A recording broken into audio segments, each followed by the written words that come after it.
So today I want to talk about unschooling and gratitude, and specifically noticing what's going right. Sometimes we all need a little reminder to slow down and see what's already working. That's what this week's episode is going to be all about. Finding calm, connection, and confidence, but through gratitude. I'm Sue Patterson, and this is the Unschooling Mom2Mom podcast. And each November, I talk a little bit about unschooling and gratitude.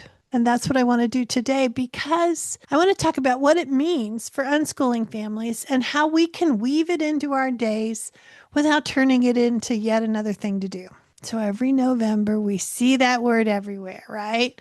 For unschoolers, it isn't about making a list or doing a classroom activity. It's about noticing the good moments in every day, noticing how learning shows up when things feel messy, noticing that connection comes first, and everything else grows from there. So life at home, full-time, 24/7, can get noisy and full. And sometimes we start to focus on what's not getting done or how the day went sideways. But gratitude will help us shift our attention back to what's working. It's a simple way to ground ourselves, to bring calm back into the picture. When we start noticing the good things happening in our homes, even the small, ordinary ones, everything softens. The pace, the tone, the pressure we put on ourselves. Gratitude isn't about pretending everything is perfect. It's about reminding our brains and our hearts that we're doing more right than we realize. For unschooling parents, this mindset is huge, because our energy sets the tone for the whole house. Most of us have had days when we felt the kids weren't appreciative or grateful, but are we modeling gratitude? Are we speaking up about what's going right in our homes, or primarily speaking about what's not going well? If we can shift our focus to find our own calmness and appreciation, our kids will feel it too. When we can start modeling this kind of a mindset, they begin to look for the bright spots too, even in the middle of the chaos. So working on gratitude, we've all heard about it, but we often set it aside with comments like, I don't really have time for that, or I never remember to do it, or it's too buzzwordy now. And I want to invite you to rethink all of that.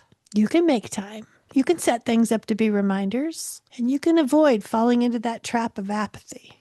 And an added benefit of doing this kind of a practice, you can bring down all the irritations in the house, all the anxiety, and then learning can flow more naturally. That's why I've pulled everything together, all my years of gathering information about gratitude, into one cozy, easy to explore place. I've called it the Unschooling and Gratitude Hub, and I just built it for you. It's filled with podcasts and videos and creative ideas and printable tools and resources to help you make gratitude a natural part of everyday unschooling life. And all of this will come to you from an unschooling perspective, because unschooling isn't just about how kids learn. It's about how we live. You won't find talks about classrooms or rewards or teaching gratitude. We can remove that layer. Because when we learn to notice and appreciate the small wins, the relationships shift.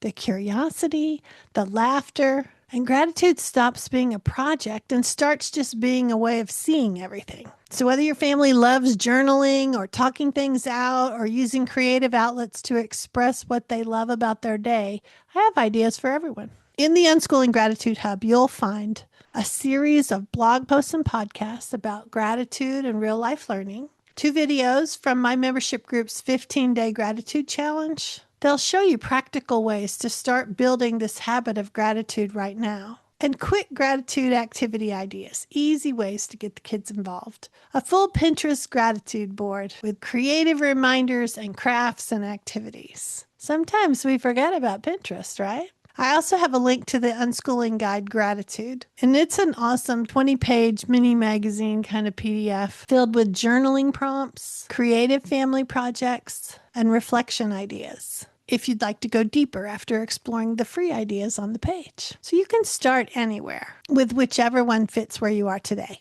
So don't overthink it. Just take one small step. Gratitude grows best when it's simple. Maybe it's a sticky note on the bathroom mirror, or a nightly conversation with the kids about 3 good things that happened during the day. Maybe it's 5 minutes with your coffee before the day begins. Each time you notice something good, you're building the kind of foundation that unschooling thrives on: calm, connection, and trust. I hope you'll go over to my Unschooling and Gratitude Hub so you can pause a little more in these weeks ahead, noticing the small good things around you. It might be the way your child laughs, or the sunlight through the window, or that moment when everyone is content for 5 whole minutes.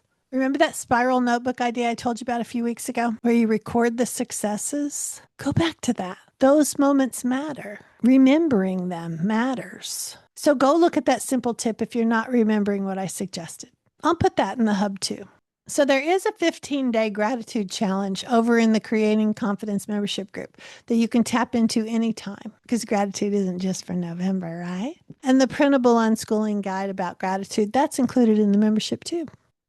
The podcast, the blog posts, and some of these ideas are over there at the Unschooling and Gratitude Hub.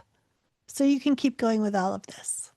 If you're listening at YouTube, I have a gratitude playlist there too. So I have it in all kinds of places for you. I want to help you trust the process and celebrate the good that's already happening. So be sure to check the Unschooling and Gratitude Hub to explore all of it. Have fun with gratitude. Let me know if you try any of these ideas and how it went. And I'm grateful that you're here. So enjoy the kids. Have a great week. And I'll be back again soon.